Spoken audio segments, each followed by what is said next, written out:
de cierta forma, cómo se haría a mano. Entonces, recordar varios conceptos muy importantes. La varianza.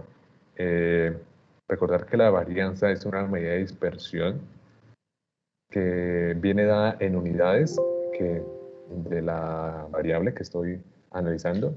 En nuestro caso del ejemplo eran meses. En este caso la varianza vendría en unidades de meses al cuadrado. Recordar que entonces para objetos de comparación esa medida de dispersión pues requiere como cierta experiencia para poderla interpretar. Recordar que entonces todas esas medidas de dispersión, a excepción de la desviación estándar, son siempre mayores a cero. Entonces lo que veníamos diciendo es el rango y lo que es la varianza van a ser medidas de dispersión que van a ser mayores a cero. Y les venía, no sé si se los comenté la clase pasada, pero es importante que pues recordarlo. Esta medida entonces me va a servir para comparar muestras de una misma variable y su objeto va a radicar en que entre más grande sea la varianza, mayor va a ser la dispersión de los datos. ¿Listo?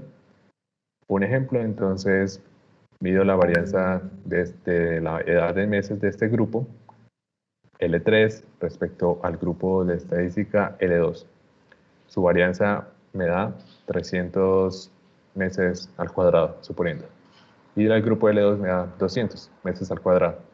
En ese sentido, entonces, podría afirmar que la varianza, de acuerdo a esta medida de dispersión, la dispersión de los datos del grupo L3 es mayor respecto a la del grupo L2. ¿Listo?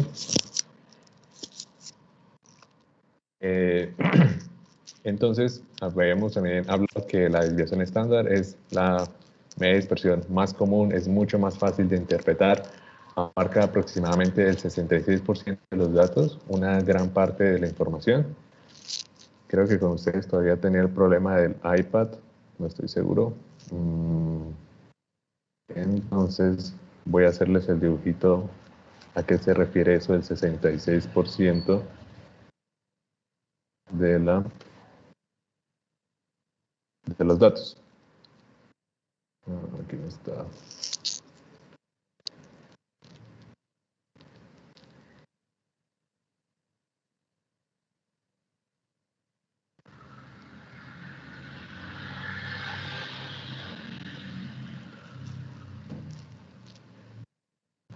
¿Qué quiere entonces decir ese 66% de los datos?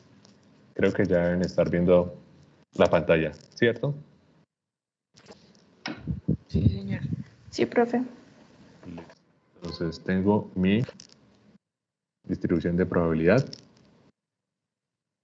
Recordar que entonces esto ya va a ser un mayor acercamiento a lo que vamos a tener en lo que veníamos, o lo que ya vimos, lo que es un histograma, que netamente pues son frecuencias. Aquí entonces voy a tener un número de datos que va a estar contenido entre cierto rango. A la hora de unir ese histograma, lo que voy a resultar es en una distribución de probabilidad, que es esa línea negra que está aquí representada. Bueno, entonces voy a tener pues mi media y voy a tener entonces que menos una desviación estándar y más una desviación estándar aproximadamente voy entonces a tomar una gran cantidad de información, que es aproximadamente el 66% de los datos. Y va a haber otra pequeña que va a quedar pues por fuera, también denominadas colas.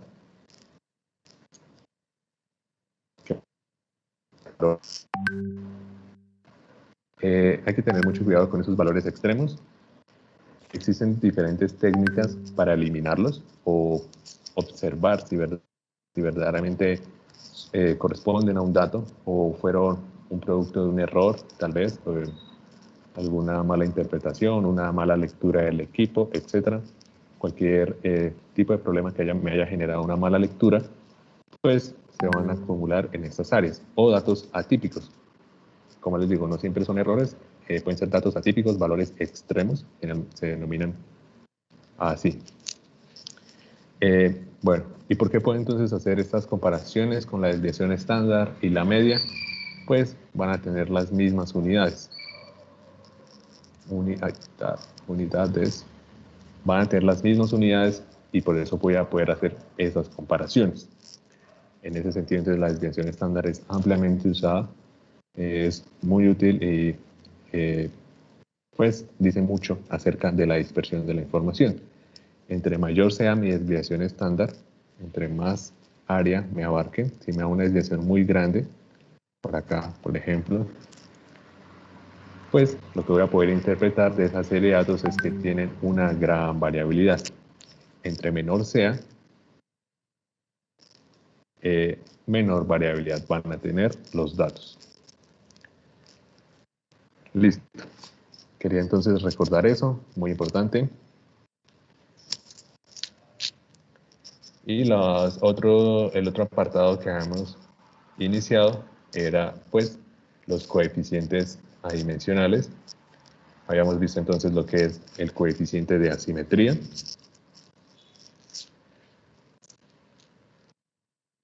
Que me mide de cierta forma o me da una idea acerca de la forma de la distribución. Habíamos hablado si era menor a 0 o mayor a 0, íbamos a tener un sesgo.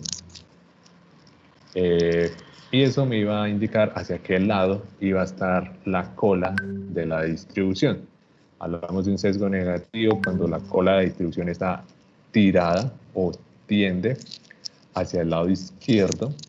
Y hablamos de sesgo positivo cuando la cola de la distribución tiende hacia el lado derecho, como lo pueden observar aquí. Bueno, a todo esto, ¿alguien sabe qué significa sesgo? ¿O a qué nos referimos cuando hablamos de un sesgo en estadística?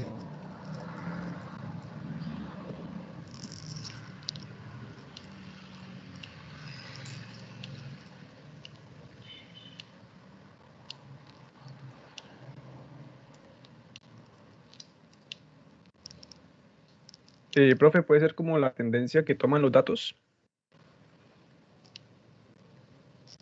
Sí, pues sí, también, sí. Un sesgo en estadística y pues en el común es como un valor o un pensamiento hacia el cual los valores tienden. En este caso, entonces, si hablamos de un sesgo negativo, va a haber una tendencia de los datos a acumularse, o que van a ser, la media va a ser arrastrada hacia valores más altos.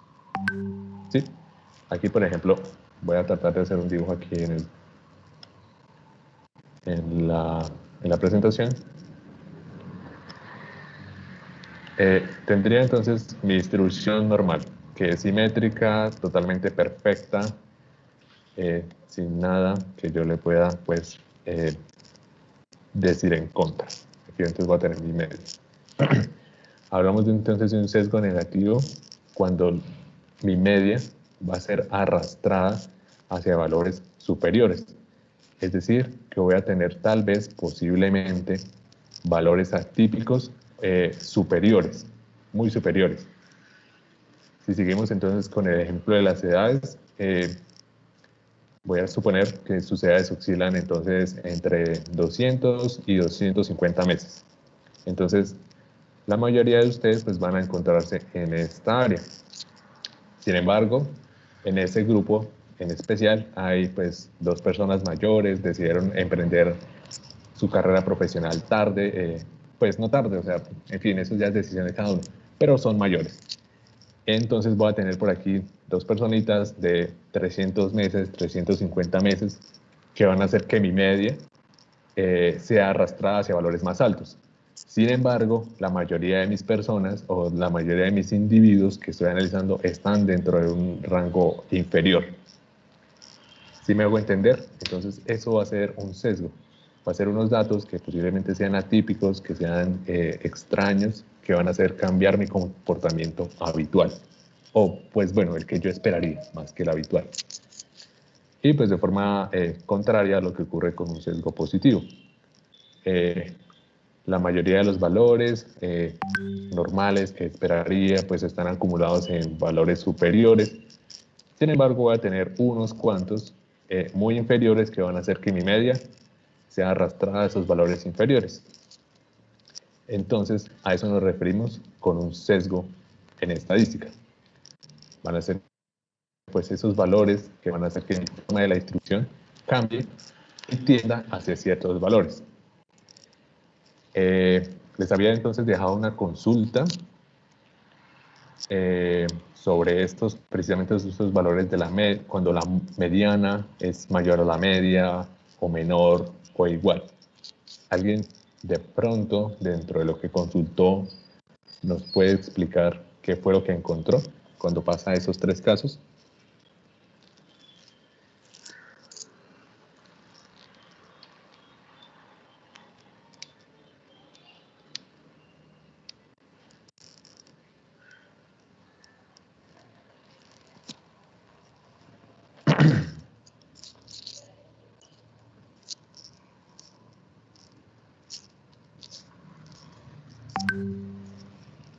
¿Alguien hizo la consulta?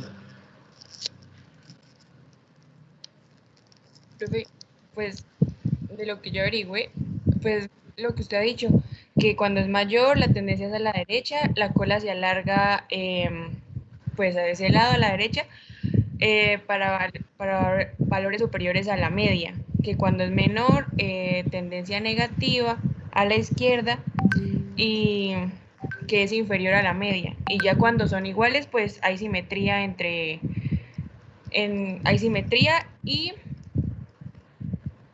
Ajá, coincide la media, la moda y la mediana. perfecto.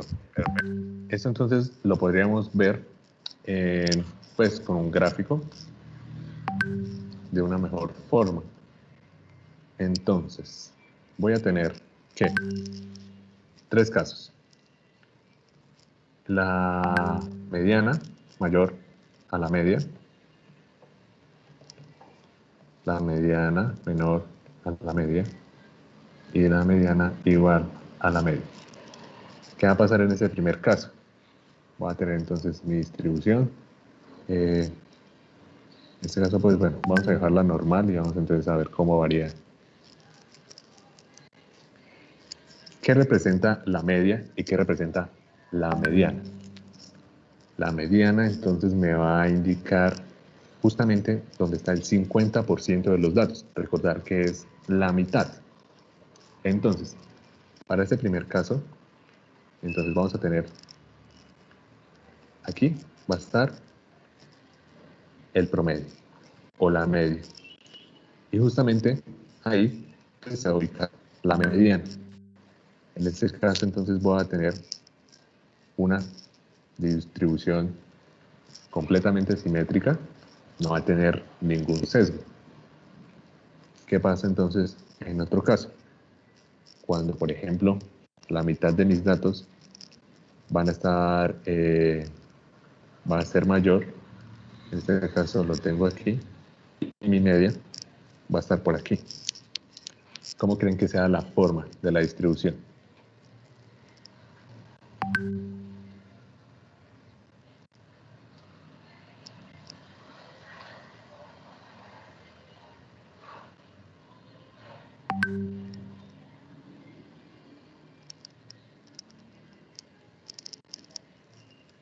¿Va a ser tirada hacia la izquierda o va a ser más bien tirada hacia la derecha?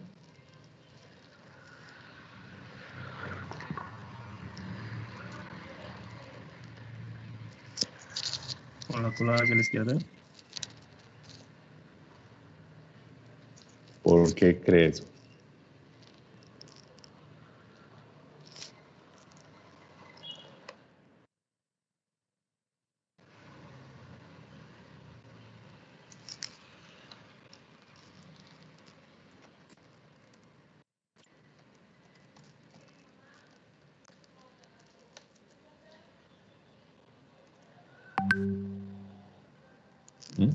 ¿Alguna idea?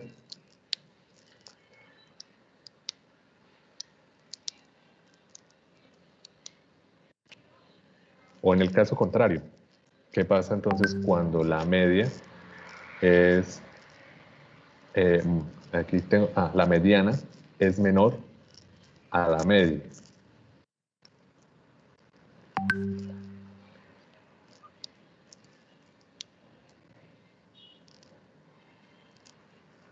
Bueno, eso era una consulta. En el primer caso, ¿alguien va a hablar? Profe, La gráfica se correría a la izquierda, ¿no, profe? En el primer caso sería sesgada a la izquierda. En ese caso, entonces, vamos a tener la cola hacia la izquierda. Vamos a tener algo así, aproximadamente. Pues bueno, aquí me queda en realidad muy grande. Bueno, algo así. No, espere, borro eso para que no quede mejor. Porque en realidad no son tan separadas. Tendrían algo así como así. Más o menos. Vamos a tener entonces la media y la distribución. En este caso entonces tendríamos una distribución sesgada con un sesgo negativo. Y en el caso opuesto entonces vamos a tener un sesgo positivo o la cola hacia la derecha. Eso entonces, ¿qué me indica? Pues que existen otras formas en las cuales yo puedo observar o analizar esos sesgos. Claro está, existe el coeficiente de simetría, ¿sí? Uno lo puede calcular y determinarlo. Sin embargo, pues rápidamente, para hacer una evaluación rápida, podría hacerlo a través de la comparación entre la media y la mediana.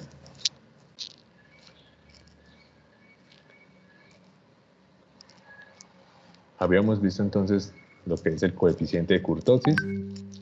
En este caso, el exceso de kurtosis es el cálculo que uno suele siempre comparar, porque pues ya está pues evaluado respecto a un estándar que es la distribución normal. Entonces el exceso de kurtosis es el que uno suele usar más.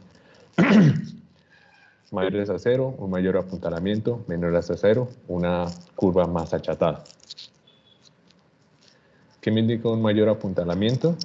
Pues que va a tener un menor rango o una menor variabilidad de los datos. Una gran cantidad van a estar acumulados en esta área y un menor apuntalamiento me va a indicar pues una mayor variabilidad de los datos. Van a estar distribuidos pues de cierta forma que casi uniforme entre todos los posibles valores que tome mi variable de análisis.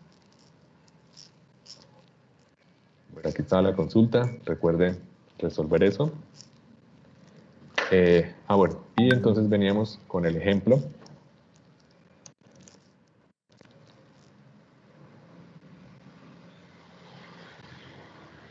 Ok.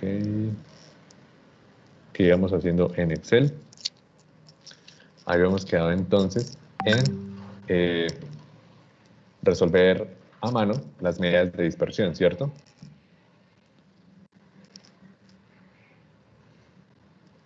Esta parte ya la habíamos calculado.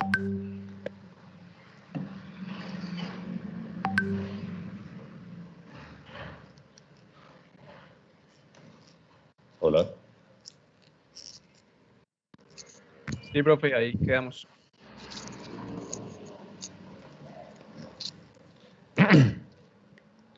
Listo.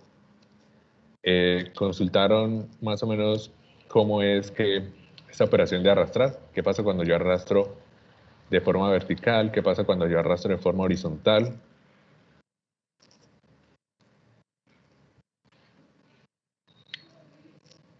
Bueno, vamos a ver eso entonces de forma rápida para entender qué ¿Qué sucede en esos diferentes casos? El primero entonces sería una suma sencilla y arrastro hacia abajo. Recordar que es entonces en la esquina inferior derecha. Si arrastro hacia abajo, voy entonces el computador automáticamente va a seguir esa misma dirección y las celdas van a seguir entonces descendiendo, como lo observan ahí. Lo mismo sucedería entonces si lo hago de forma horizontal. Aquí donde está transponer, acá. Listo. Como nuevamente entonces estas celdas, y en vez de hacerlo vertical lo hago horizontal, pues va a ocurrir algo parecido. Las celdas se van a ir trasladando en ese mismo sentido en el cual... ¡Ay, no! Sí, ya empecé a grabar la clase. Pensé que lo había olvidado. Va a seguir ese mismo sentido. Listo. Entonces, en cuanto a eso, pues no existe, digamos, una gran complejidad. Ahora, entonces, vamos a ver lo que es el amarrar. Creo que con ustedes alcanzamos a llegar hasta ahí. Con F4, yo puedo amarrar la celda totalmente. Y eso se hace, pues, antecediéndole tanto a la letra que indica columna como al número que indica fila, el signo de pesos. En ese sentido, entonces, lo que estoy diciéndole aquí al programa es que esta celda B2 va a quedar totalmente amarrada o no se va a mover en cualquier sentido, no importa si arrastro vertical o horizontal, no se va a mover, va a quedar estática. Entonces, si arrastro vertical, por ejemplo, va a quedar 1 más 2, la siguiente entonces va a quedar 1 más 4, 1 más 5, etcétera. La siguiente se va a seguir moviendo porque esa quedó libre. Y pues si lo hago de forma horizontal, va a quedar estática, y sin embargo la roja, la celda que no queda amarrada, pues se va a mover y va a tomar los valores que encuentre.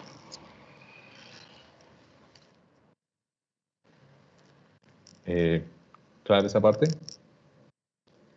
Y pues en ese sentido yo puedo jugar con eso. Puedo entonces tener la celda B2 más la celda C2 y únicamente entonces amarrarle la columna.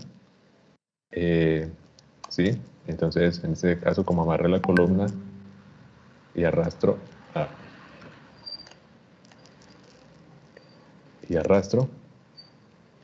pues se va a mover, se va a desplazar. ¿Por qué? Porque únicamente lo amarré en la columna, es decir, en las filas está libre, puede seguir el patrón de la dirección que yo estoy siguiendo.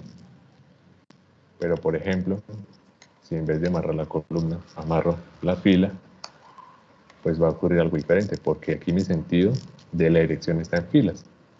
Entonces, el 1 va a quedar fijo. ¿Listo? Importante entonces entender ese comportamiento en el cual yo arrastro las operaciones verticales, horizontales, y pues eso puede estar, digamos, personalizado de cierta forma en cuanto a cómo yo amarro esas celdas, sea en filas o sea en columnas. Listo. Ya habíamos hecho entonces el cálculo de las medidas de tendencia central a mano. Habíamos quedado entonces en las medidas de dispersión, lo habíamos hecho en el computador. Aquí entonces aparecen los comandos. Vamos a realizarlo entonces a mano. Bueno, el rango... Bueno, sí, hagámoslo a mano. ¿Cómo podría entonces calcular el rango a mano? Lo primero entonces que tendría que hacer sería ordenar los datos de menor a mayor o de mayor a menor, como prefieran. La cuestión entonces es que voy a tener que identificar cuál es mi valor mínimo y mi valor máximo de esa serie de datos.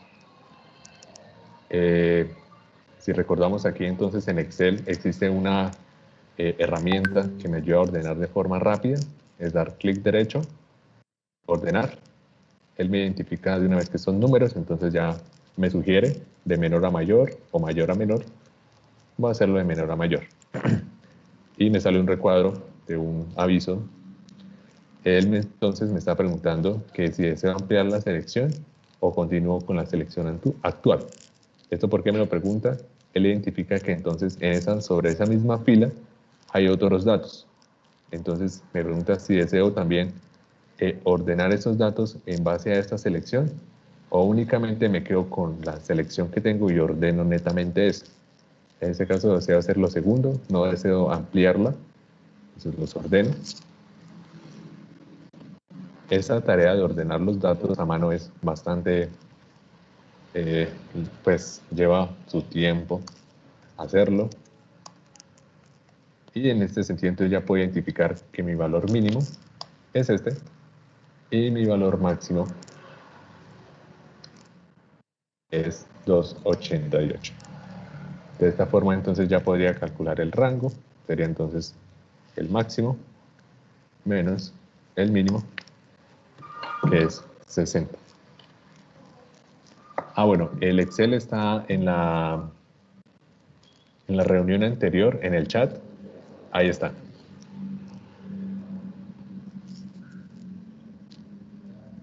Listo. Continuamos entonces con la varianza.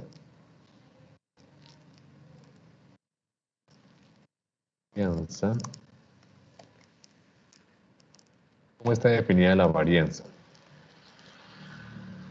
Es la sumatoria de los residuos al cubo sobre el número de datos por la desviación estándar al cubo, me parece. No recuerdo bien la fórmula.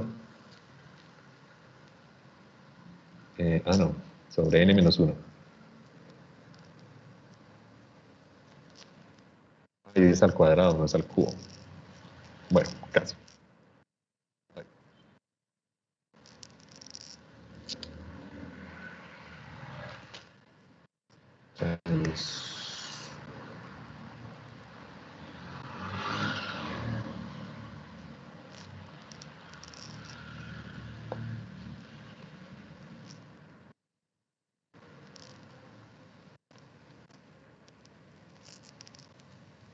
Listo, aquí tengo entonces mi fórmula. Necesitaría entonces los residuos y el número de datos. Bueno, el número de datos ya lo tengo, son 34 datos y me faltaría entonces encontrar los residuos. Bueno, previamente entonces ya calculé mi media. Bueno, voy a copiar aquí los datos que ya están ordenados, aunque en este punto pues no es necesario que estén ordenados, pero bueno, vamos a hacerlos con esos. Aquí entonces voy a tener mis residuos y a cada dato entonces voy a tener que restarle la media. Ya la tengo por aquí. Y elevarlo al cuadrado.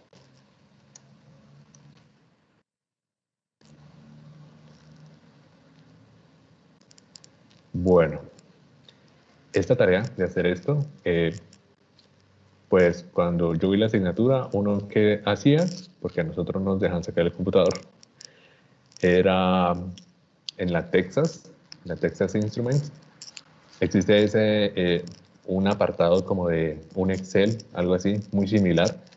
Uno aprovecha esa parte para hacer estos cálculos más rápido, porque ahora imagínense haciendo cada una de estas operaciones en una calculadora científica, esas pues normalitas, uno se va a demorar una eternidad. O bien lo pueden hacer en Excel. Recuerden que para el parcial pues van a poder usar cualquier programa que ustedes requieran para hacerlo. ¿Qué pasa entonces si arrastro esta operación hacia abajo? En sentido vertical. ¿Alguien se puede imaginar qué puede llegar a pasar?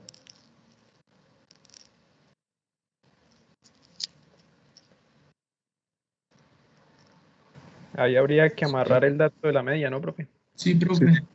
Sí, señor. Muy bien. Habría que amarrar el dato de la media totalmente, porque si arrastro hacia abajo, entonces va a empezar a tomar la moda, la mediana, va a tomar estas celdas vacías, en fin, se va a arrastrar Y eso no es lo que quiero, ese valor es fijo. Entonces, lo amarro con F4 o le antecedo el signo de pesos a la letra y al número. ¿Listo? Entonces aquí ya rápido obtuve los residuos. Y ya entonces únicamente me quedaría hacer la suma, porque es una sumatoria de estos. Aquí entonces, ¿qué comando me sirve para hacer esa suma de forma rápida?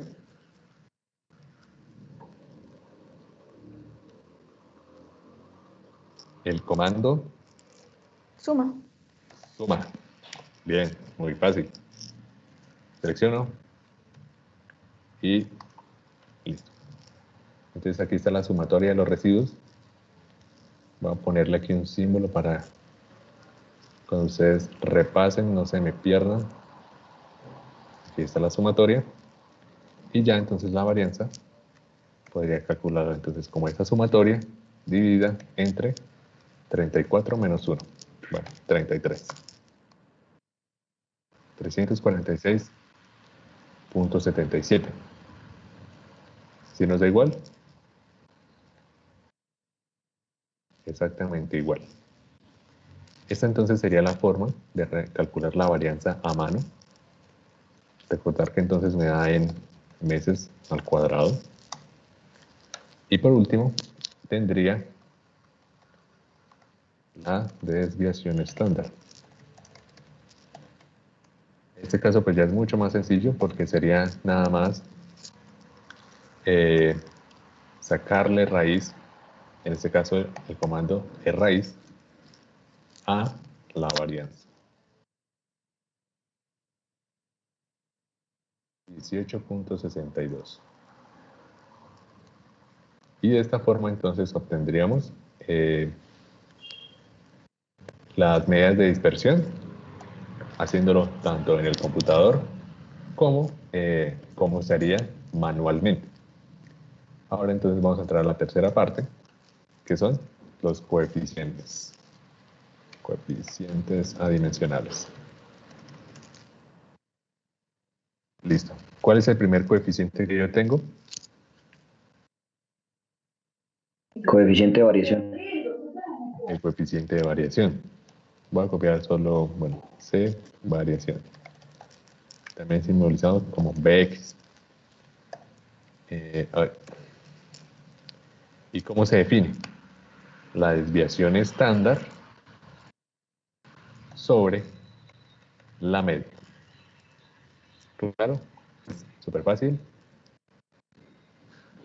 No vayan a cometer el error de hacerlo la media sobre la desviación estándar. Pasa mucho. Es la desviación sobre la media. En este caso siempre vamos a obtener valores mayores a 0 y muy similar a la varianza. Entre más grande sea el coeficiente de variación, mayor dispersión de los datos voy a tener. ¿Listo? El siguiente coeficiente era el de simetría. Para ello entonces voy a usar el comando coeficiente de asimetría. Bueno, aquí pueden ver que hay dos y ya entonces conocemos algo de la notación que suele manejar Excel. Pues cuando viene punto P se refiere a poblacional. En este caso el que no tiene nada, a pesar pues que sí faltaría hacer una aclaración, al menos punto M o punto S, bueno, pues ya se supone por descarte que es el de muestral. Selecciono mis datos, en este caso recuerden que yo los había nombrado. Si tienen alguna duda en cualquiera de los pasos, me lo hacen saber. No recuerdo si lo había explicado, cómo hago para seleccionar rápido los comandos con Shift. Con eso no tengo que escribirlo todo. Había nombrado los datos, en este caso las había puesto de dato. Lo selecciono nuevamente con Shift y lo calculo. Bueno, en este punto, si mal no estoy, ahorita lo vamos a comprobar. El cálculo del coeficiente de simetría que hace Excel con el que uno hace a mano, la fórmula que uno obtiene en los libros, da diferente. No me he puesto en la tarea de averiguar bien cuál es la fórmula que manejan aquí. Probablemente sea una actualización o probablemente sea de un autor determinado. En fin, pero se basa en el mismo principio. Va a ser mayor y menor a cero. ¿Listo? Entonces ahí no vamos a tener pues que preocuparnos por eso. Listo. Y el último que tenemos es el de kurtosis. Si se me escapa alguno, me lo recuerda. Aquí entonces vamos a copiar el comando. Ahí. Más coeficiente punto asimetría. Listo. Y para kurtosis, el comando es kurtosis. Selecciono mis datos, edad. En ese caso me dio negativa. Generalmente uno de los coeficientes mínimo, uno los maneja con 3 cifras decimales. Mínimo. Y las medidas de dispersión mínimo con 2 coeficientes, al igual que la media y moda, y bueno, y si tienen decimales. ¿Listo? Eso. Entonces aquí, kurtosis, el comando, medio negativo. En este caso, ¿qué quiere decir? ¿Qué puedo inferir respecto a estos datos?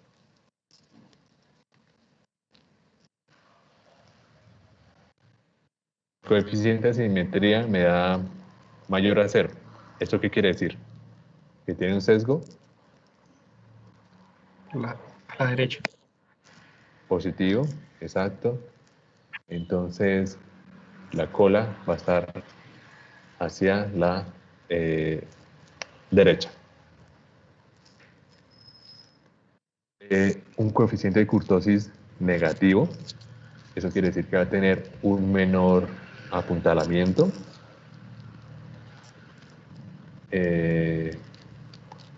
Déjenme ver algo en exceso.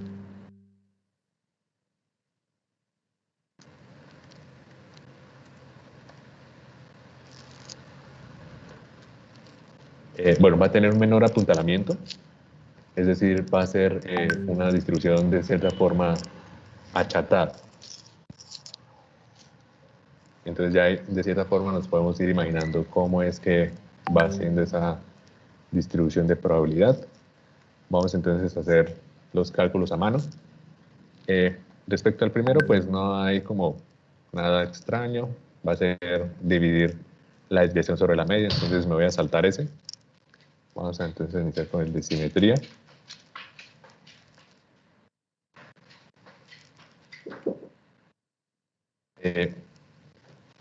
La fórmula del coeficiente,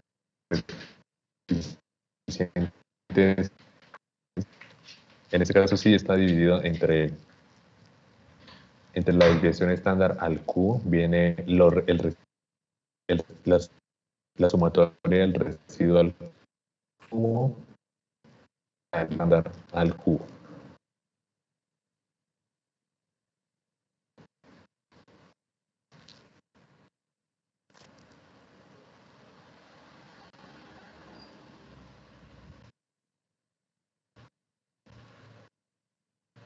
Listo.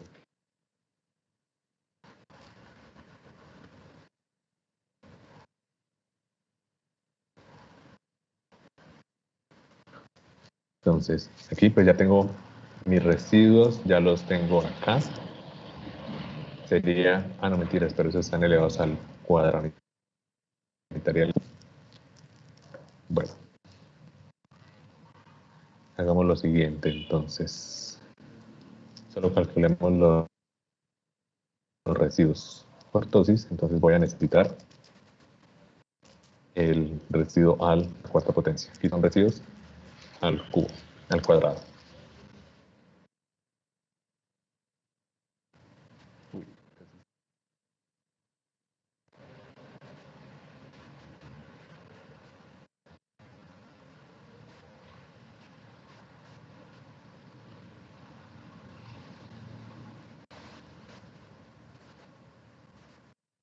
Listo.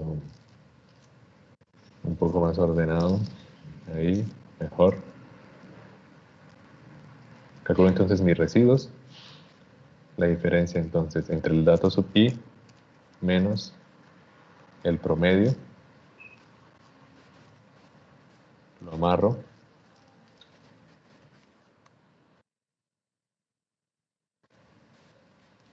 Con doble clic arrastro la operación rápidamente.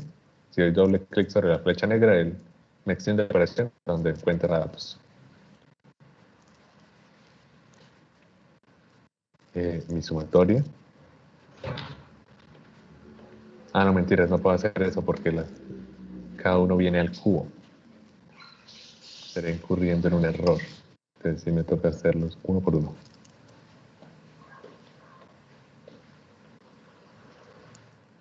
Cubo. Sumatoria.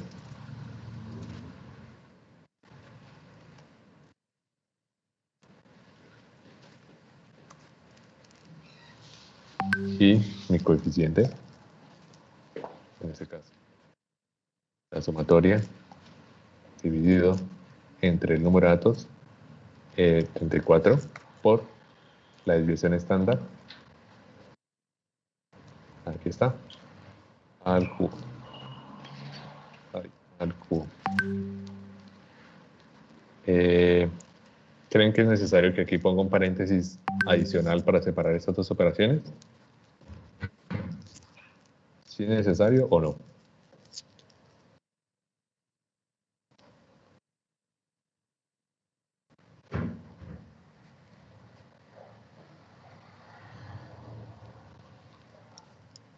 Pues, Creo que señor, creo que sí. sí, lo recomendable es que siempre se hagan, siempre coloquen paréntesis para separar operaciones. Excel trae, pues, en su programación trae ya internamente hace los cálculos de acuerdo al orden de las operaciones. Recordar que entonces primero vienen las potencias, logaritmos, divisiones, sumas, división, multiplicación, suma y resta. Bueno, él ya trae por defecto el orden, sin embargo, siempre en la medida de lo posible tratan de poner los paréntesis que se requieran porque a veces ocurren errores y eso sería pues fatal porque recuerden que aquí entonces o da el número o no da. Listo, me da 0.141. Si vieron que me dio ligeramente diferente, entonces tengo que investigar bien qué fórmula maneja Excel, pero en la cuestión del sí, lo que me importa, en este caso mayor a 0, pues se cumple para ambos. Con kurtosis, entonces va a ser muy similar. Voy a tener entonces mis datos y lo que voy a necesitar son los residuos a la cuarta potencia. Me trae la fórmula.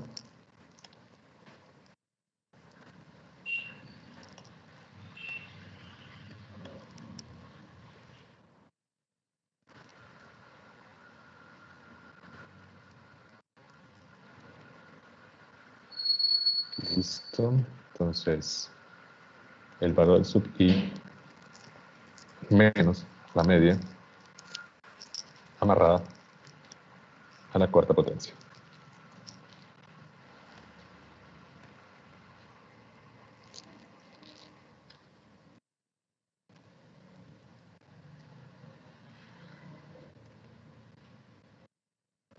Mi sumatoria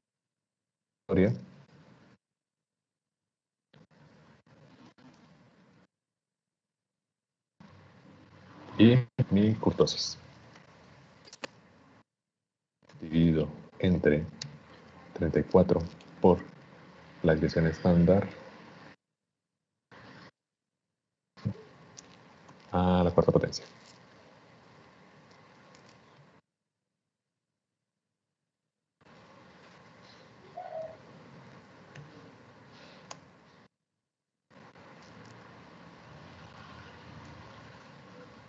Listo. 1.595.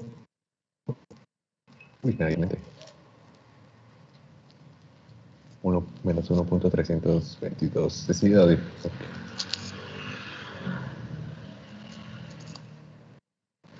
4. Ah, ok, ya. Eh,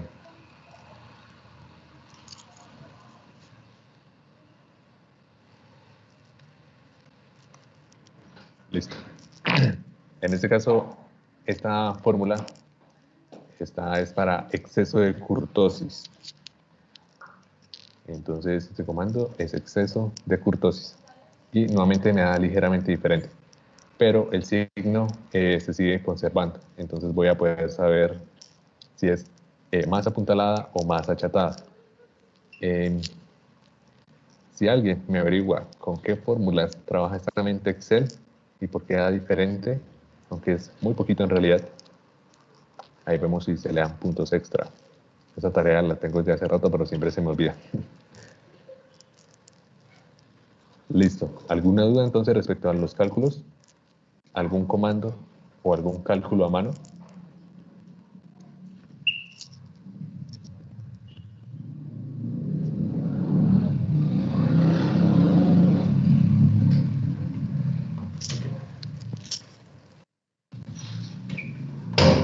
Ninguna, todo claro. Podría en este momento decirles, háganme la estadística descriptiva de unos datos ahí que les mande.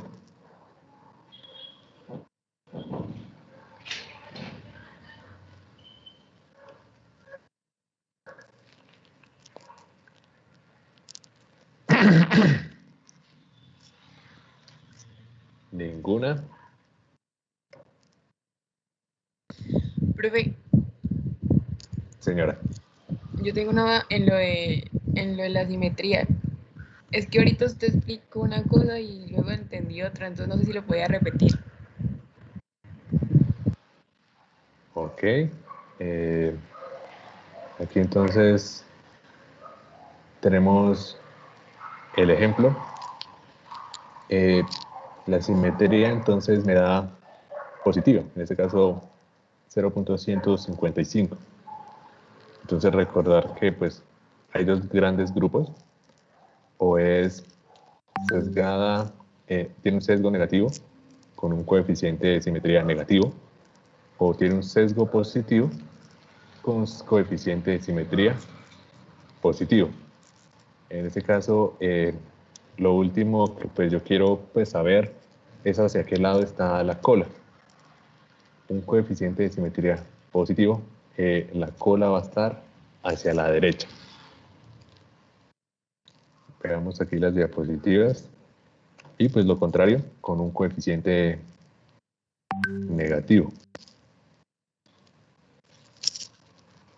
Bueno, vamos aquí.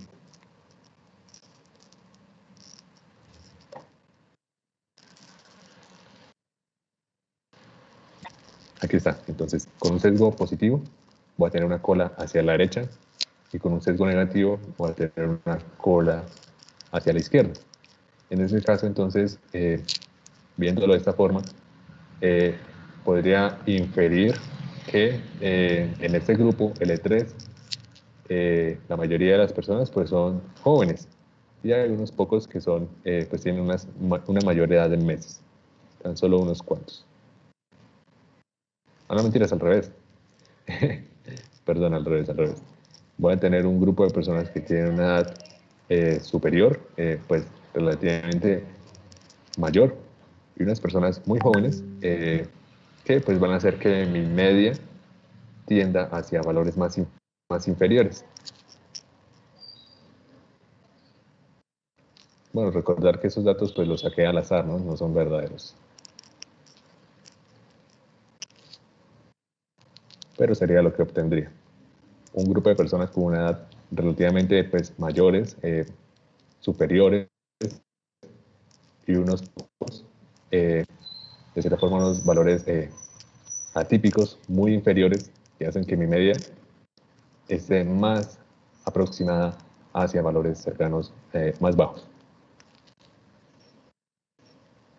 el coeficiente de kurtosis me dio negativo. En este caso, entonces voy a tener una distribución de probabilidad más aplanada. Entonces, ¿qué podría inferir? Que voy a tener pues aproximadamente una distribución con una alta dispersión aproximadamente. En este caso me dio de 18 meses, si no soy mal, la desviación estándar.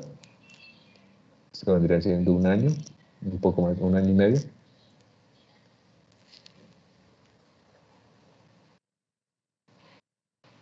Eh, 18 meses, sí. Año y medio. Listo. Entonces, continuando.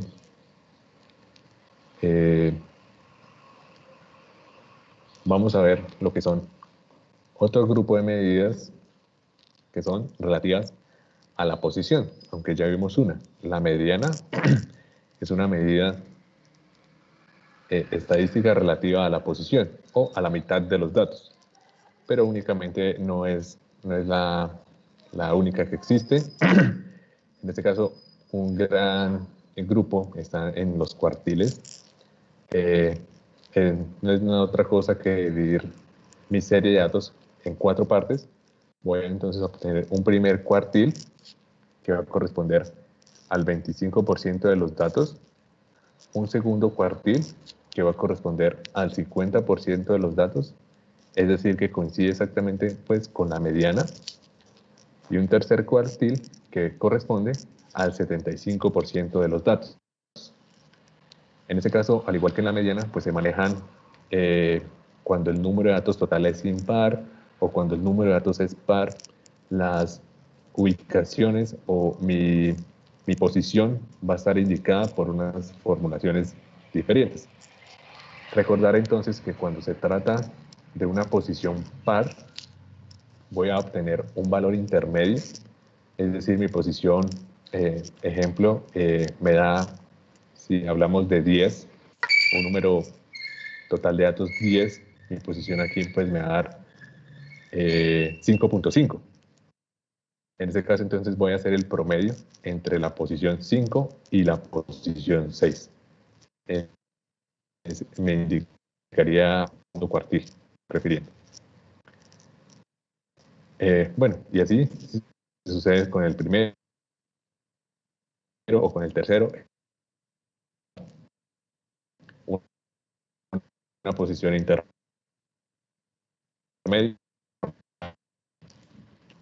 En este caso, pues ya había... bueno, hay cuidado entonces con el segundo cuartil, que corresponde a la mediana.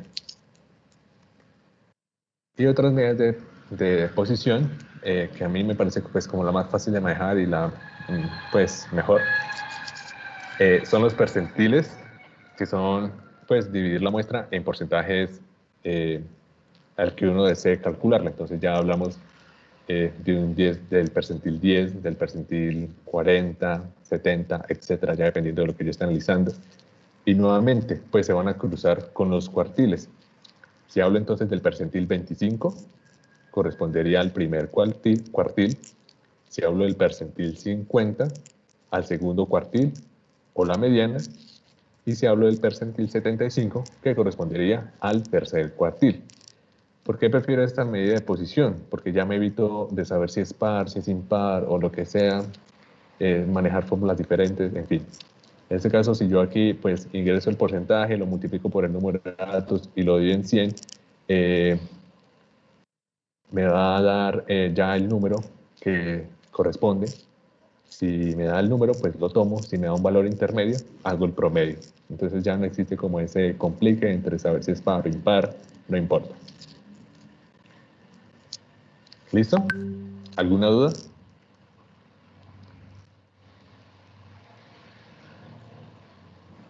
Profe, ¿podría repetir lo que dijo ahorita? Lo último entonces que dije es que los percentiles ya no me voy a complicar sabiendo si el número de datos es par o si es impar. Simplemente entonces voy a hacer la multiplicación dependiendo del percentil que yo desee calcular. 50, por ejemplo, 50%, lo multiplico por el número de datos y lo divido en 100, pues yo voy a tomar 50, 0.5, no, 10, 5, no, 10, sí.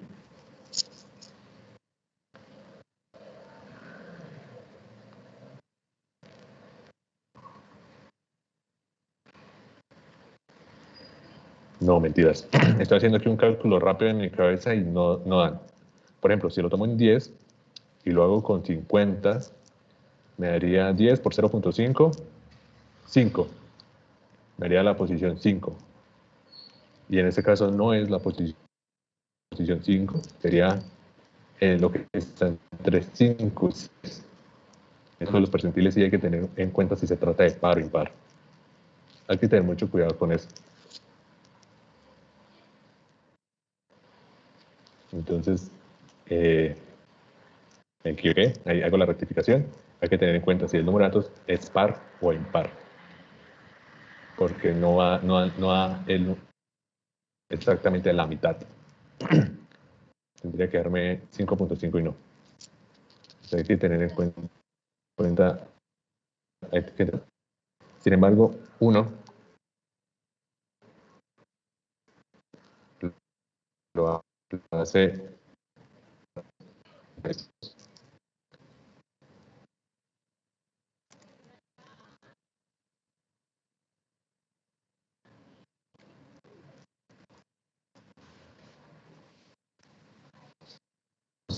el primer cuartil, el segundo cuartil, el tercer cuartil. El comando es cuartil. En este caso, sí, el que yo uso es este. Me pregunta la matriz de datos, en este caso edad, y el cuartil, aquí ya pues me trae la sugerencia, que vendría siendo 1 o el primer cuartil. Él ya automáticamente pues hace el promedio, de igual forma aquí, cuartil, matriz de datos, segundo cuartil. Y de igual forma el tercero, cuartil, y matriz de datos, tercero. Eso sucede cuando uno se desentiende de las fórmulas y únicamente usa el computador para hacer los cálculos. Hay que tener cuidado con las formulaciones, o si uno está resolviendo el problema a mano, hay que tener bastante cuidado si se trata de un número total de datos par o impar. De igual forma, entonces vamos a tener percentiles. Para hacer percentil, de igual forma, la serie de datos. En este caso, el porcentaje creo que lo ingresó como número normal, es decir, no fraccionario, sino un número 25. Uy, no. Como 25 como fraccionario. Se ingresa como fraccionario, como decimal, perdón.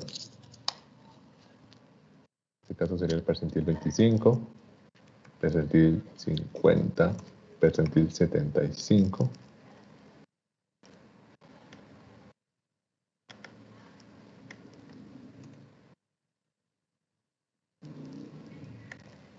Y percentil 75.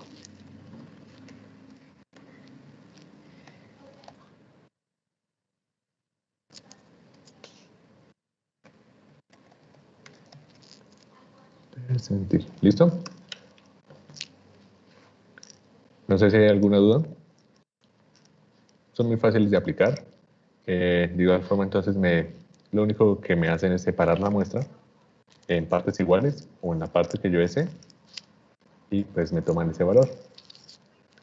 Si ustedes entonces hacen, o cuando vayan a hacer un gráfico de caja y bigotes, o también denominado box plot, van a necesitar estos valores.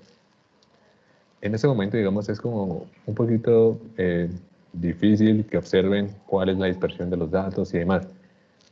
Pero con un gráfico de caja, eso se logra visualizar mejor, dado que entre mayor sea la caja, mayor va a ser la dispersión de los datos, y entre más pequeña, menor va a ser la dispersión. ¿Listo? Entonces, continuamos. Ya tengo entonces mis medidas de posición. Son, pues, únicamente tener cuidado en cuanto a eso, el número de datos. Y entonces ya vamos a entrar en cuanto a las nociones de probabilidad. Ya vamos a entrar en forma en cuanto a lo que es estadística. En resumen, probabilidad denota la posibilidad de que ocurra un evento. Matemáticamente, entonces lo vamos a definir como el número de éxitos sobre el número total de eventos o de intentos. Ahorita más adelante se las presento, si no estoy mal. Y para ello, entonces, vamos a introducir dos términos muy importantes, lo que es el espacio muestral y evento. Un espacio muestral es el conjunto de todos los resultados posibles que puede tener un determinado evento. Vamos a poner un ejemplo. Vamos a suponer que nuestro evento que estamos analizando es lanzar un dado. En este caso, entonces, mi espacio muestral, simbolizado como S mayúscula, así lo van a encontrar en los libros, va a ser entonces 1, 2, 3, 4, 5 y 6, que van a ser únicamente pues, los resultados que yo voy a obtener de lanzar ese dado. Muy fácil, entonces espacio muestral va a ser todos los resultados posibles. Y evento, entonces va a ser un subconjunto contenido en el espacio muestral que cumple ciertas características. Aquí entonces vamos a poner el mismo caso. Vamos a lanzar un dado que va a tener un espacio muestral 1, 2, 3, 4, 5 y 6. Y nuestro evento, al cual lo vamos a pues, limitar, va a ser obtener un número par. En este caso, entonces, ya no todos van a cumplir esa condición, únicamente 2, 4 y 6. Entonces, ese evento A va a estar formado por los ítems 2, 4 y 6, un subconjunto de este espacio muestral. ¿Listo? Es importante que esto quede claro, entonces es muy sencillo de abstraer. Espacio muestral es todo, evento es un subconjunto de ese espacio muestral que cumple ciertas características. ¿Un evento puede ser un espacio muestral? Claro, un evento puede ser un espacio muestral perfectamente si cumple las características. Ahora, algunas operaciones básicas entre conjuntos. Vamos entonces a definir dos conjuntos A y B. En este caso también podemos definir A y B como eventos, claro, que están contenidos dentro de un espacio muestral S, así pues como se muestra en esta gráfica. Tengo mi evento A, que contiene pues ciertos elementos, y mi evento B, que contiene pues su conjunto de elementos que cumplen su condición, y el espacio muestral, que también pues, puede tener otra serie de elementos. Vamos entonces a definir la operación unión, o también denominada O, como la unión de A y B, que es ese conjunto donde se encuentran los mismos elementos de A y B. Creo que más adelante no.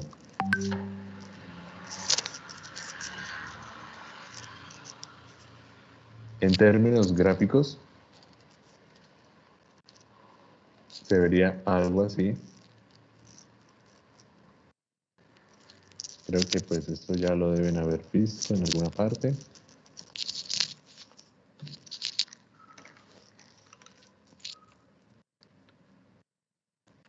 Tengo entonces mi espacio muestral y mi evento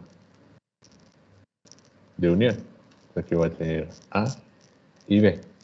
Entonces A unido B va a ser todos los elementos que están tanto en A como en B. ¿Listo? Muy sencillo. Ah, no mentiras. A unión B serían todos los elementos de tanto A como B.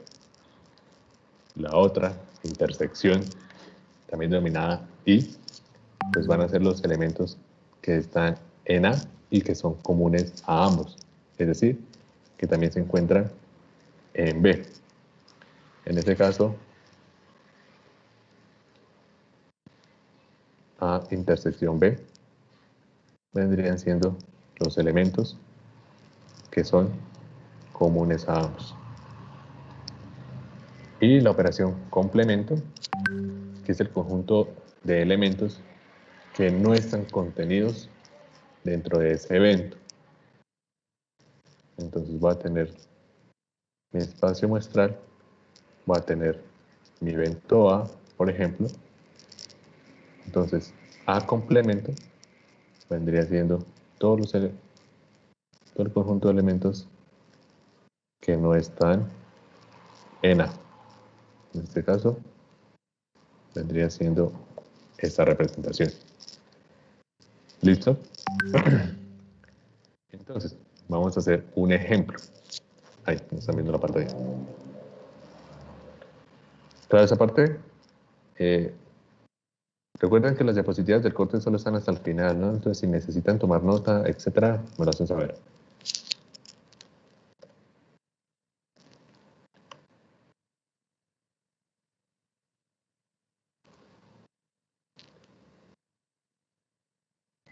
Listo.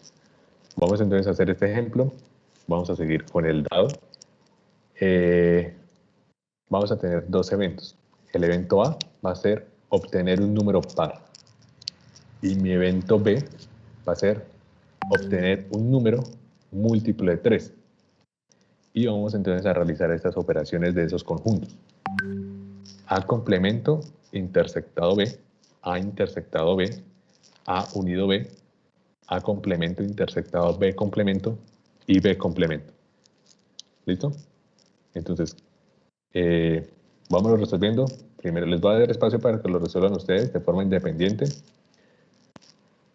Vamos a dar que 5 minutos, eso en realidad no es complicado, para que cada uno lo resuelva. ¿Listo? Y cualquier duda me pregunta.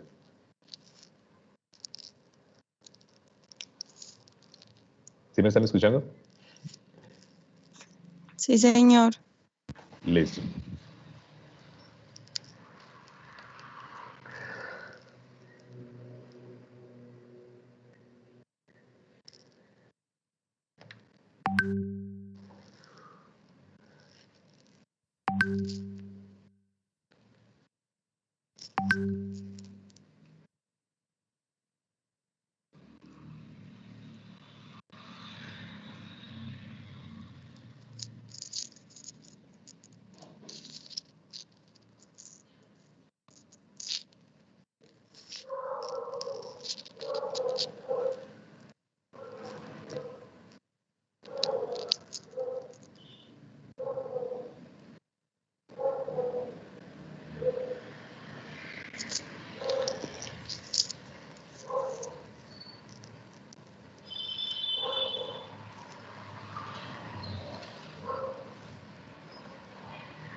Bueno, ¿cómo van?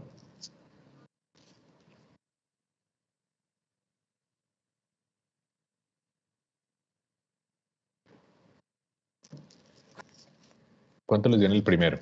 A complemento intersectado B.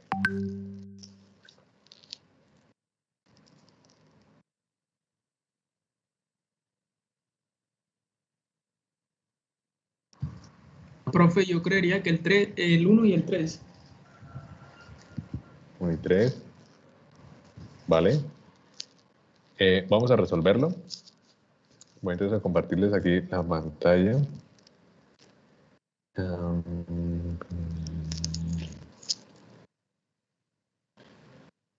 Listo. Ah, bueno, aquí tenía algo.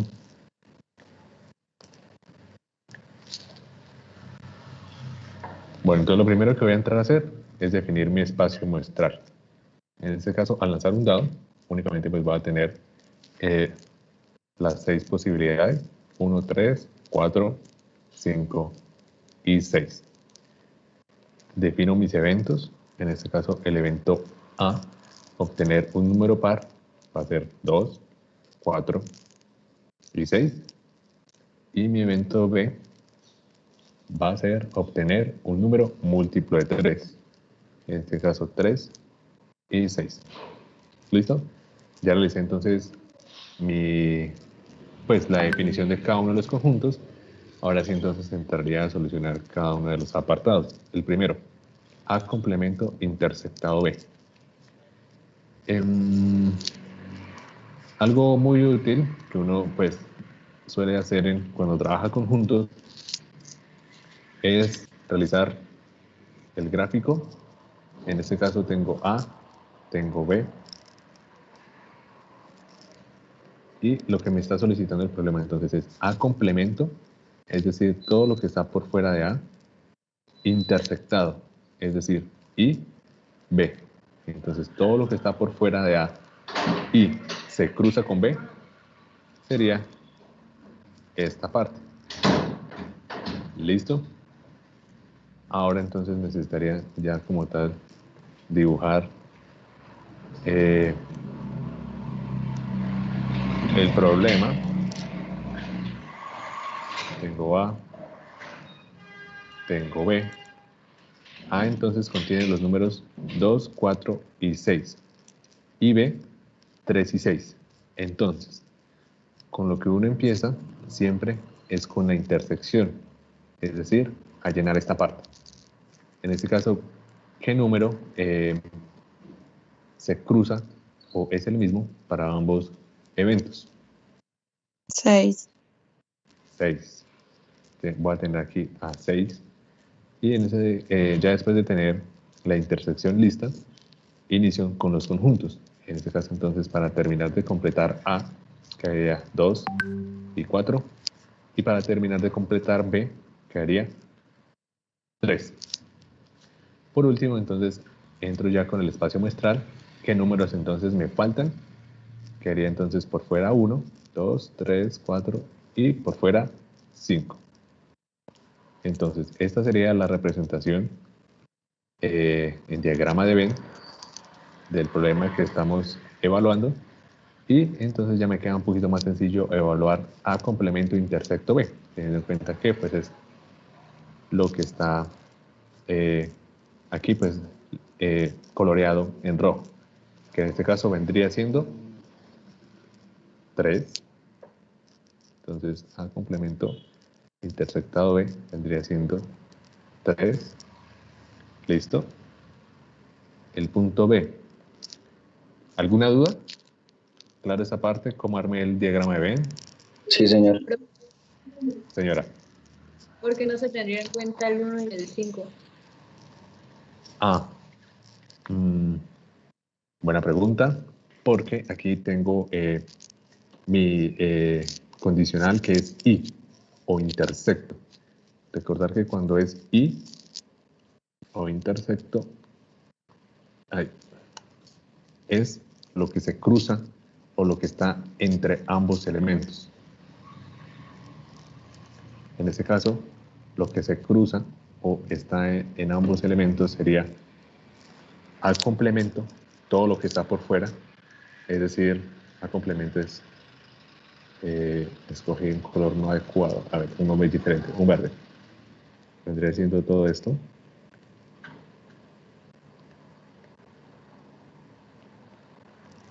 ¿Sí? Sin embargo, el programa me está diciendo que es intersectado con B. Entonces, todo lo que está contenido en B. Que vendría siendo esta parte. Aquí pues tengo todo lo de B. Y donde se cruza entonces lo verde y lo morado, va a ser entonces ese intersecto. ¿Sí? ¿Un poco más claro? Sí, profe, ahora sí. Gracias. Listo. El siguiente punto me habla de A intersectado B. Viéndolo entonces en forma de diagrama, tendría A, B. Y en este caso, lo que tengo en A es esto. Bien. Lo que tengo en B es esto. Bien. Pero en el intersecto sería donde se cruzan ambos, donde están ambos colores, o sea, esta parte. Y eso entonces aquí en el diagrama, que ya lo tengo pues simplificado, vendría siendo entonces 6. ¿Listo? Con la parte C, que vendría siendo A unido B. Nuevamente, nos imaginamos el diagrama de Venn. A y B. En este caso tengo lo de A. Tengo lo de B. Y como es unido, es decir, O, pues va a ser ambas partes. En este caso, tanto lo que está en A como lo que está en B.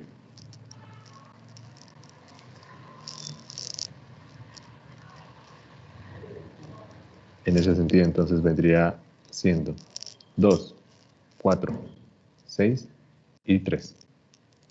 Lo que está contenido en ambos conjuntos, en ambos eventos.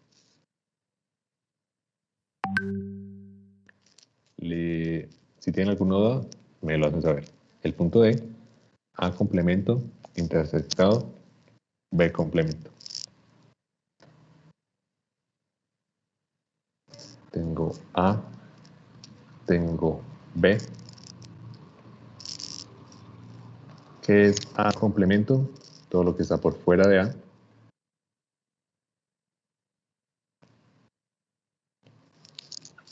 ¿Y qué es B complemento? Todo lo que está por fuera de B. Hagámoslo en este sentido para...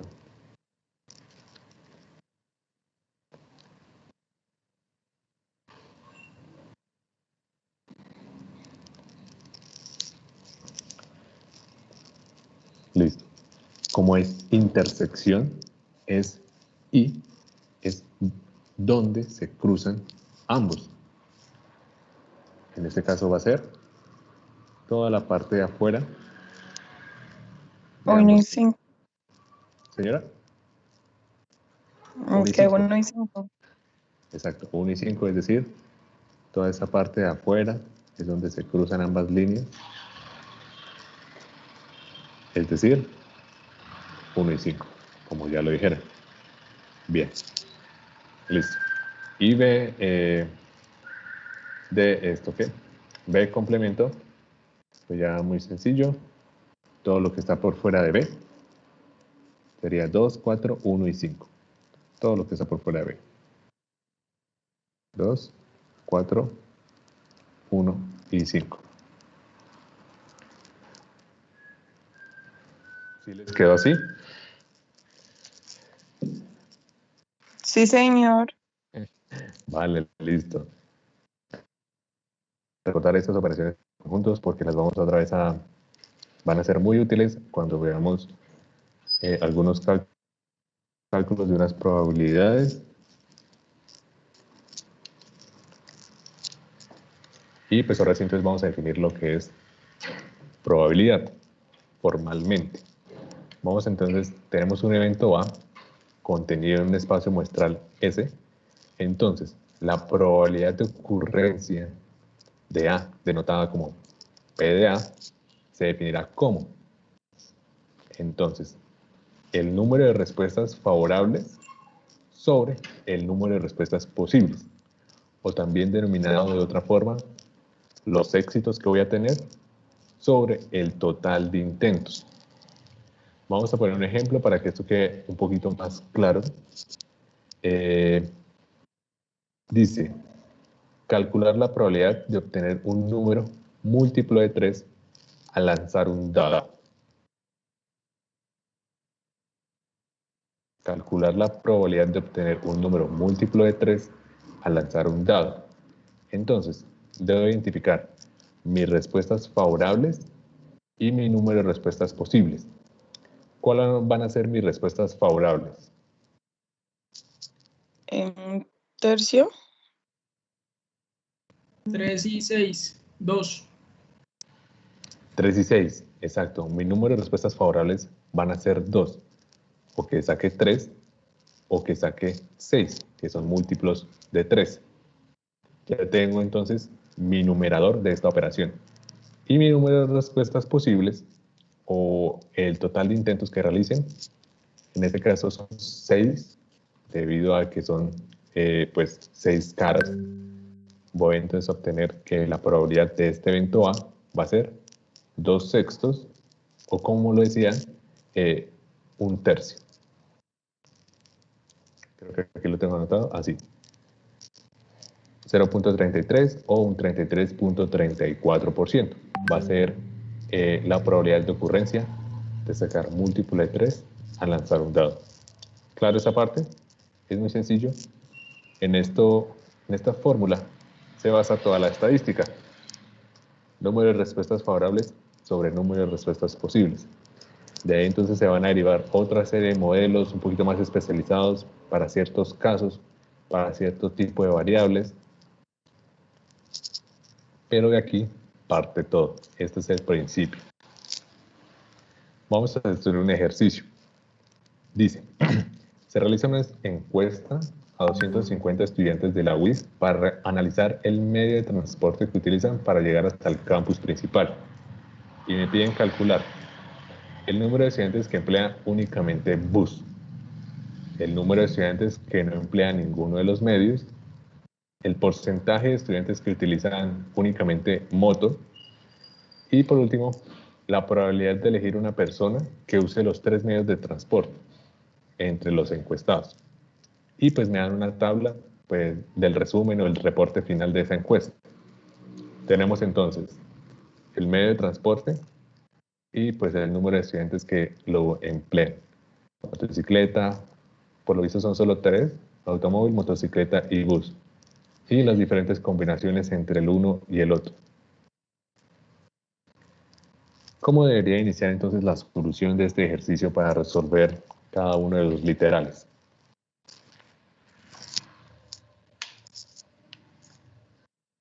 Por ejemplo, podría...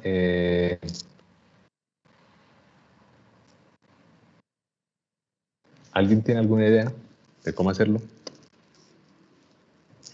Primero habría que definir el espacio muestral, ¿no? O sea, el número de casos posibles en total. Sí. En ese caso, entonces, mi espacio muestral, ¿cuál va a ser?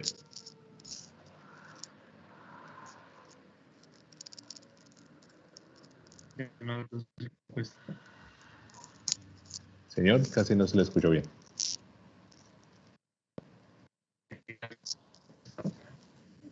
Los 250 estudiantes, ¿no?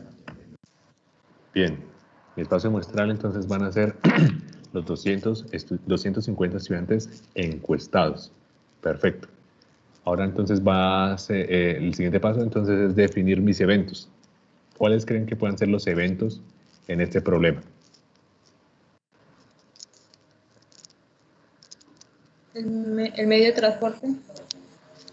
El medio de transporte, bien. Entonces podríamos definir como un evento A que use automóvil, un evento B que use motocicleta y un evento C que use bus, ¿cierto? Esos van a ser pues mis 3 eventos. Listo. Ahora, entonces, en ese sentido, ya podría hacer mis cálculos. Es decir, podría responder el literal A, por ejemplo, el número de estudiantes que emplean únicamente bus. En base a los datos, ¿puedo sacar esa información?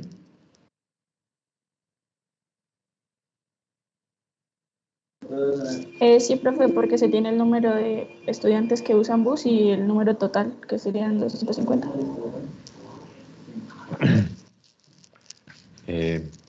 Sí, pero bueno. Profe, pero Sí. con ese inciso A, lo que quieren decir es que debemos hallar la probabilidad de sacar uno que emplee únicamente bus de todos los que hay, o literalmente decir el número de estudiantes que emplean únicamente bus. La segunda parte que dijo, decir literalmente el número de estudiantes que emplean bus.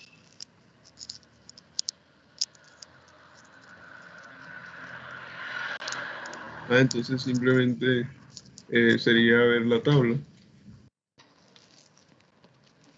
Bueno, eso sería lo que pues podríamos llegar a pensar.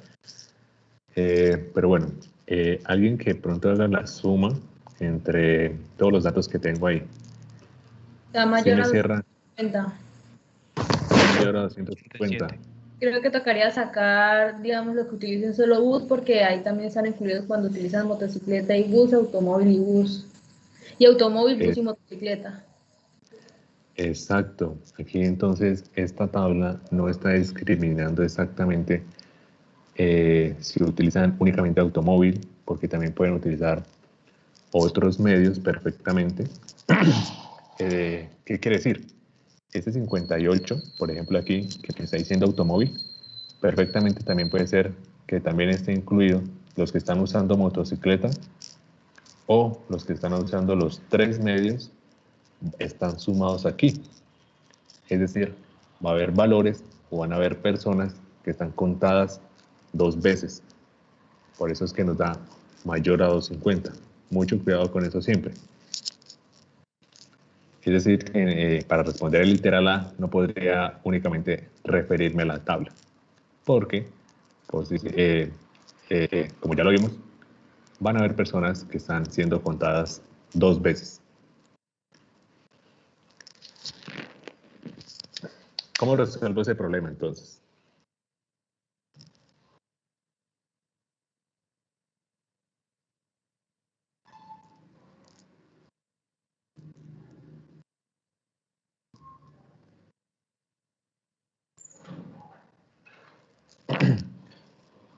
Pues sería quitarme ese encarte que tengo con aquellas personas que están siendo contadas más de una vez. Para ello, pues vamos entonces a emplear, y lo más fácil de hacer es un diagrama de Venn. Vamos entonces a tener que nuestro evento A usa en automóvil, nuestro evento B usa en motocicleta, bus, en nuestro evento C tenemos nuestras intersecciones y podemos realizar nuestros cálculos. Voy a compartirles pantalla aquí un segundo.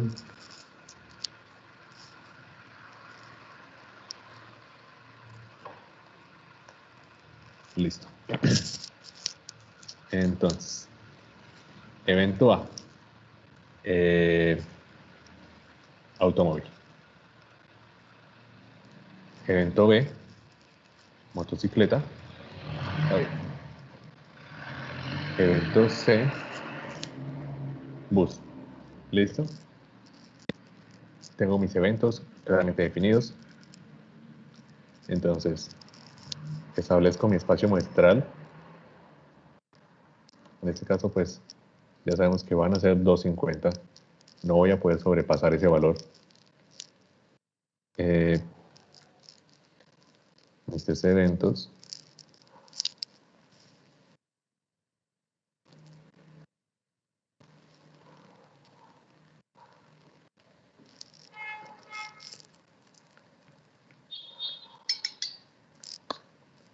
A, B y C. Listo. ¿Cómo empiezo el problema?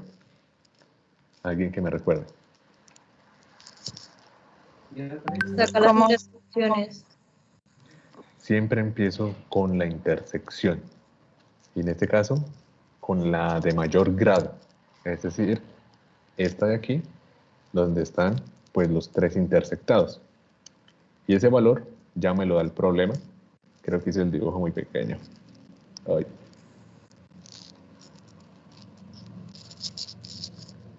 Ah, joder. Bueno. En este caso, ya la tabla me lo da. ¿Cuál es? ¿Alguien le tomó screenshot? 12. 12. Changos, me quedó muy pequeño.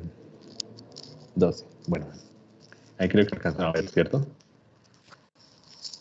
Listo. Ya tengo entonces mi intersección entre A, B y C, es decir, que usan automóvil, motocicleta y bus. Listo. Ahora sí entonces empiezo con las demás intersecciones.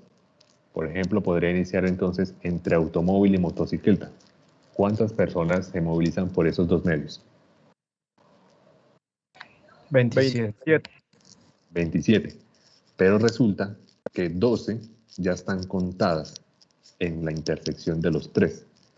Entonces tendría que hacer la diferencia. 27 menos 12. 15.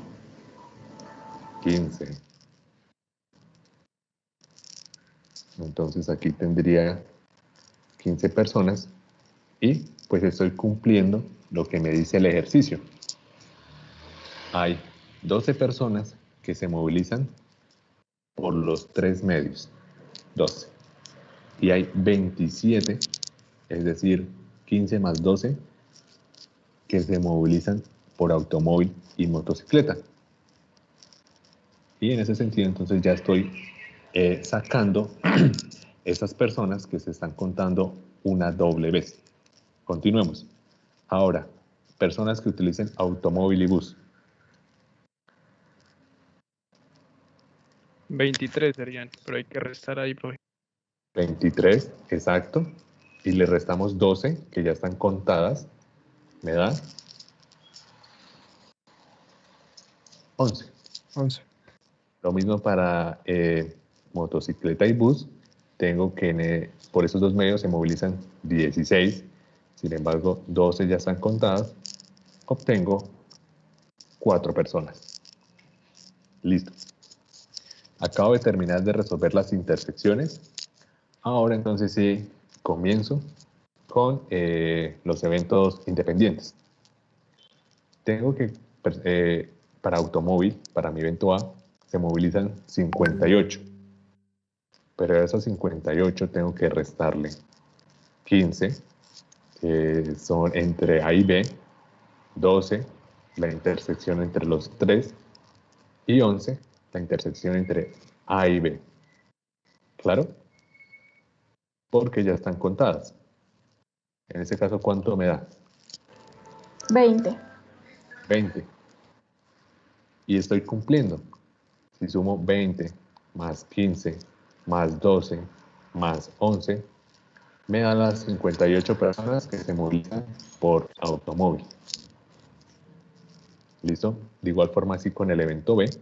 En este caso, para motocicleta tengo que son 68 personas. Le resto 15, le resto 12 y le resto 4. Para un total 37. de 37. Y si hago la sumatoria de este conjunto B, pues me tendría que dar 68. Asimismo con C, en este caso bus, que se movilizan 83, le resto 11, le resto 12 y le resto 4, que ya están contadas, me da 56. Para un total de 83 personas. De esta forma, entonces ya encuentro cuáles son las personas que únicamente se movilizan por automóvil, únicamente por motocicleta, únicamente por bus y sus demás derivados. Automóvil, motocicleta, automóvil, bus, motocicleta, etc. Y de esta forma entonces ya podría entrar a resolver cada uno de los literales. El literal A me dice el número de estudiantes que emplean únicamente bus. En este caso es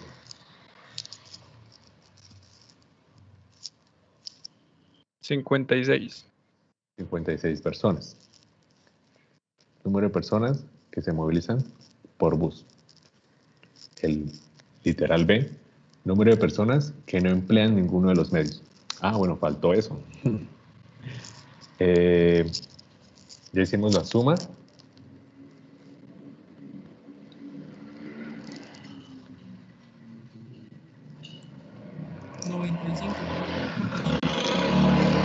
Vale, ¿cómo obtuviste ese 95?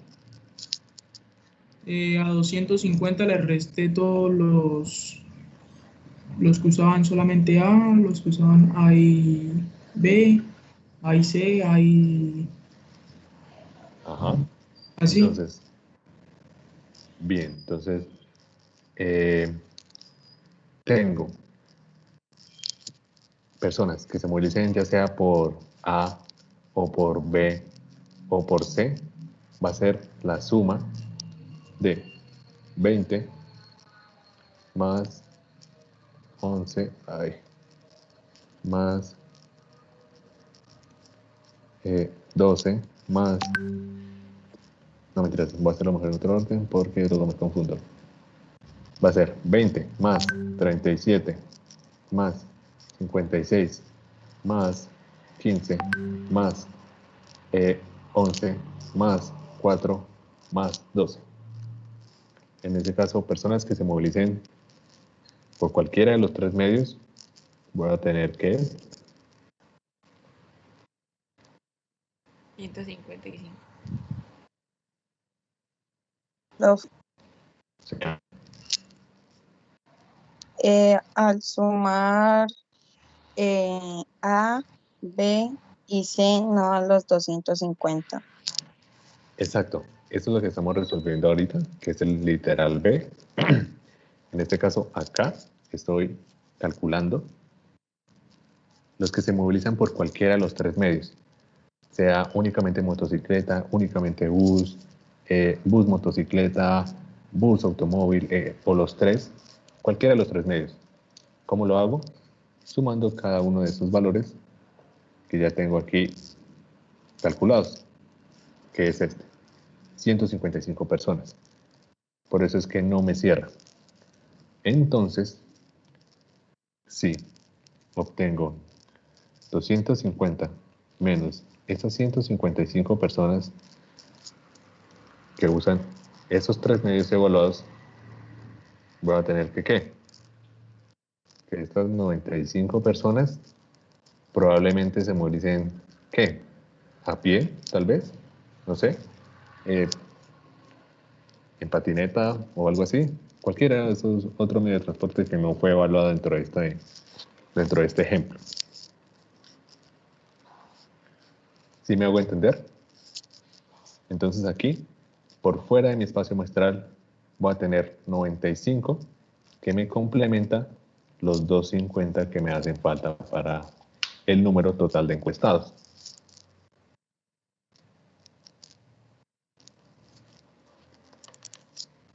¿Alguna duda? ¿Quedó clara esa parte?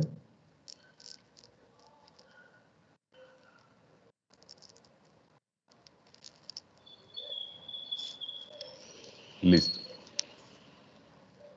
Ya tengo resuelto mi punto B. 95 personas no emplean ninguno de esos tres medios. Ahí. El literal C dice, porcentaje de estudiantes que utilizan únicamente motos.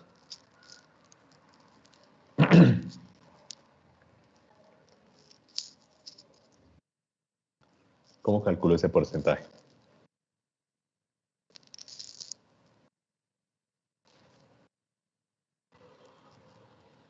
Hola. ¿Sí me están escuchando? Sí, profe. ¿Sería el número de personas que usan la moto sobre el número total de personas? Exacto. Por 100. Por 100. 37 sobre 250 por 100. En este caso me da 14.8%. 14.8%. Este porcentaje también podría ser pues también ser visto como una probabilidad de usar moto, que en este caso es el evento B. 14.8%. Y el D, si ya me pregunté explícitamente, probabilidad de elegir una persona que use los tres medios de transporte entre los encuestados.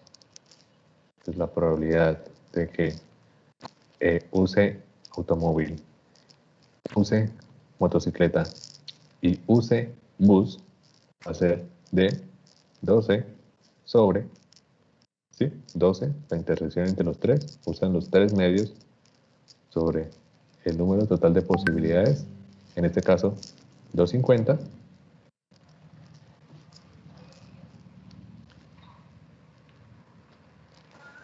4.8. 4.8%. Bueno, aquí el cálculo en realidad me da 0.048, ¿no?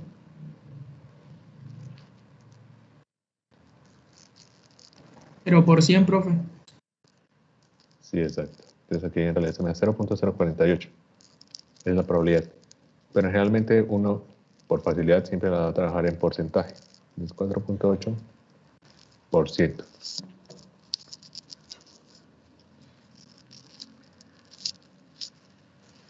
¿Listo? Claro esa parte. Entonces, es muy útil la parte de conjuntos en este sentido, porque me permite muchas veces discriminar entre el número de posibilidades que yo tengo entre diferentes eventos. Generalmente cuando pues no me los dan directamente, sino me los dan tabulados.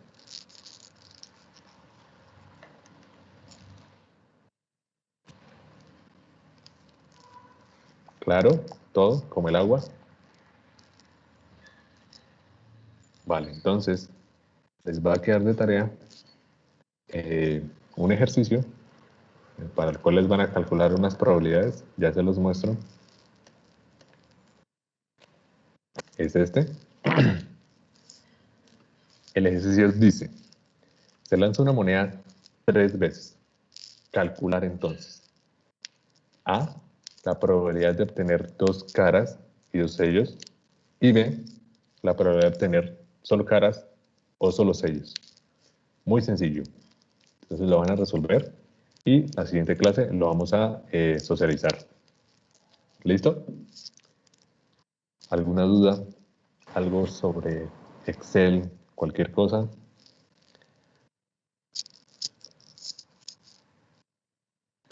Una pregunta.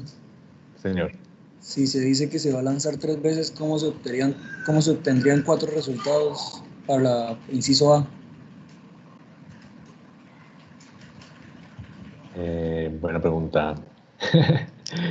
1, 2, 3, sí. Serían 4 veces en ese caso. Sí, ahí me quedó mal escrito. Son 4 veces. Me lo corrijo de una vez.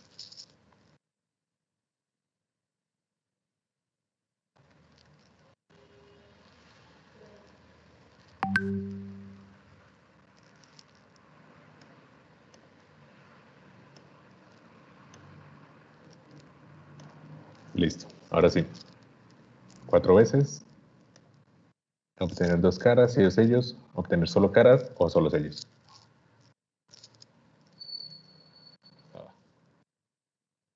¿Listo? Recuerden que si tienen alguna pregunta, pueden usar las horas de consulta. Me tocó mover las horas de consulta de los miércoles de la mañana a la tarde. La de los lunes iba a permanecer ahí en la mañana, como veníamos manejando, de 8 a 9. Sin embargo, pues me escriben un correo o... Sí, me escriben un correo para pues estar pendiente y concretar una hora específica. Recordar 8 los lunes y en la tarde, entonces va a quedar los miércoles de 2 a 3. ¿Listo? De resto, entonces, si ustedes tienen cualquier duda, me escriben un correo y si existe la posibilidad, pues nos reunimos en otro espacio que no sea esa hora de consulta, porque también es pues muy limitado y entiendo que a veces se cruza con horas de otras asignaturas, entonces pues vemos otro espacio en otro tiempo. Por eso no hay inconveniente. ¿Listo? Si no hay dudas, entonces nos vemos con ustedes vuelvo a tener el viernes. Lunes. El lunes. Hasta el lunes. Ok, listo. Sí, ustedes son L2. Ustedes son L2, sí. Vale. Entonces, chao. Se cuidan por ahí. Nos vemos el lunes. Hasta luego, profe. Gracias. Hasta luego. Hasta luego. Hasta luego, profe.